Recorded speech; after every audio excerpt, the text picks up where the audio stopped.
আপনার রোগীর কি সমস্যা ছিল? Brain tumour. আপনার রোগী কি হয়? আপনার বয়স কত? 12 রানিং। আপনার মেয়ে ব্রেন টিউমার কোথায় ধরা পড়ছে? কোন হাসপাতালে গিয়ে ধরা পড়ছে? প্রথম চাঁদপুরে ধরা পড়ছে, তারপরে কি কোন কোন জায়গায় চিকিৎসা করছেন? বিউটি সায়েন্সে। তখন তো ডাক্তাররা কি বললেন? ওখানে আমরা করছিলাম রেডিমেড দ্বারা দিচ্ছে ওরা বিষ্কার সেমালিতে ওখানে করেছি শ্যামলিতে ব্রেন টিউমার অপারেশন করাইছে। অপারেশন করার পরে কি ধরা পড়লো? পরীক্ষা করছিলাম পরে বুঝলাম পরীক্ষার পরে ক্যান্সারের জীবাণু ধরা পড়লো নাকি? এখন আবার রিপোর্ট করছেন, 6 মাস ওষুধ খেয়েছেন আমাদের ক্যান্সার। অপারেশন ছাড়া ক্যান্সার ধরা পড়ছে, তারপর চলে আসছেন। আল্লাহ অশেষ রহমতের রিপোর্ট সম্পূর্ণ ভালো আসছে। হ্যাঁ, আর আপনার রোগীর অবস্থা কি?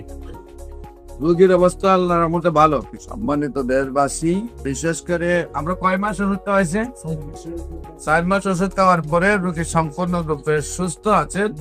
ব্রেন টিউমার রোগী ক্যান্সার হয়েছিল। আপনারা জানেন যে ব্রেইনের যে ক্যান্সার রোগীগুলা, এগুলা মূলত টিউমার হইলে টিউমারটা সম্পূর্ণরূপে খাইতে নিয়ে আসতে পারে না। 5% 10% টিউমারটা থেকে যায় এবং ওই টিউমারটা আবার আস্তে আস্তে বড় হয়ে যায়। ওনার বাবুর টিউমারটা কাটার পরে ওনার ক্যান্সার ধরা পড়ছে। আল্লাহর অশেষ রহমতে উনি দ্রুত চলে আসছেন আমাদের কাছে। এখন সম্পূর্ণ রিপোর্টে ক্যান্সার মুক্ত আসছে। আল্লাহর রহমতে শারীরিক অবস্থায় ভালো আছে নাকি? শারীরিক অবস্থা ভালো আছে।